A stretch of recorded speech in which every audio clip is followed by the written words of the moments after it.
বিশ্বব্যাপী বাড়ছে জনসংখ্যা। বর্তমানে সারা বিশ্বে 820 কোটি মানুষ বসবাস করলেও কয়েক দশকেই ভয়াবহভাবে পাল্টে যেতে পারে দৃশ্যপট।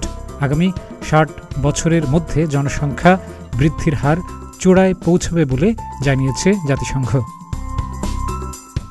1 আগস্ট জাতিসংঘ প্রকাশিত ওয়ার্ল্ড পপুলেশন প্রসপেক্টাস 2024 শীর্ষক প্রতিবেদনে বলা হয়েছে 2080-এর দশকের মাঝামাঝিতে জনসংখ্যা গিয়ে দাঁড়াবে 1030 কোটি।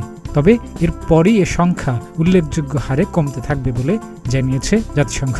শতাব্দী শেষে জনসংখ্যা কমে দাঁড়াবে 1020 কোটিতে।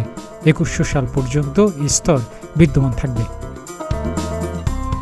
প্রতিবেদনের আগের সংস্করণগুলোয় জনসংখ্যা বৃদ্ধির ধারাবাহিকতা বজায় থাকবে বলে পূর্বাভাস দেওয়া হয়েছে।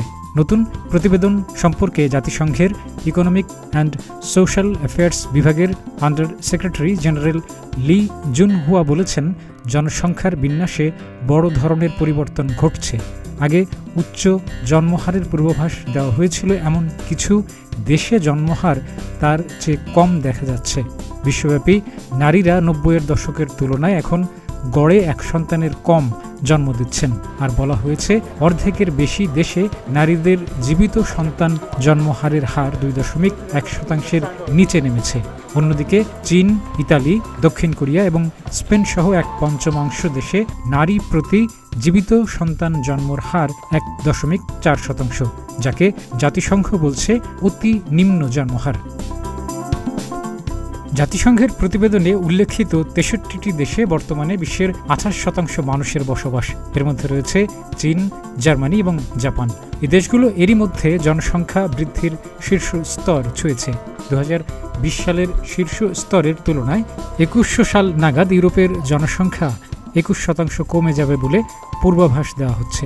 এটি যে কোনো মহাদেশের হিসাবে বড় ধরনের পতন। জনসংখ্যার এই পতনকে পুরোপুরি নেতিবাচকভাবেও দেখছেন না অনেকে। তাদের মতে জনসংখ্যা পরিবর্তনজনিত সংকট কিছুটা প্রশমিত হতে পারে। জীবাশ্ম জ্বালানি পুড়িয়ে কার্বন নিঃসরণ করে এমন কার্যকলাপ কমতে পারে। এছাড়া খাদ্য উৎপাদন, বাসস্থান এবং কর্মসংস্থানের জন্য বন উজাড়ের মতো ঘটনাও কমবে। জুনহুয়া বলেছেন, বৈশ্বিক জনসংখ্যার শীর্ষ স্তর পূর্বাভাসের আগে অতিক্রম করা একটি আশাব্যঞ্জক বিষয়। এ কারণে জনসংখ্যা কমে যাওয়ায় পরিবেশের উপর চাপ কমতে পারে। ডেস্ক রিপোর্ট, প্রতিদিনের বাংলাদেশ।